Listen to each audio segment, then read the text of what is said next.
Bugun biz Prezidentimiz tomonidan 2025-yil 18-aprel kuni imzolangan muhim hujjat 67-sonli farmon doirasida amalga oshirilayotgan ishlarga e'tibor qaratamiz.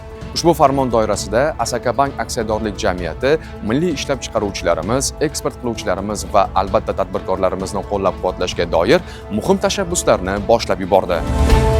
Endi bank rahbarlari va mas'ul mutasaddilar bevosita joylarga chiqib, tadbirkorlar bilan ochiq muloqotlar o'tkazmoqda, ularni eshitmoqda, muammolarni o'rganmoqda va eng asosiysi masalalarni joyida hal qilish choralarini ko'rmoqda.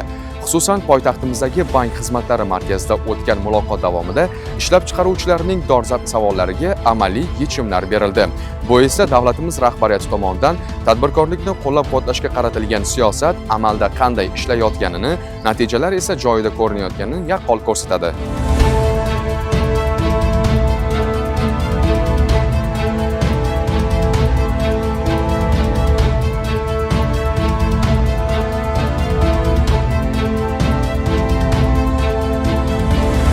Bugun Asakabank poytaxt BGM tomonidan tadbirkorlar bilan uchrashuv tashkillashtirildi. Ushbu uchrashuvda ularning masalalari va muammolari eshitildi va ularga yechim topildi.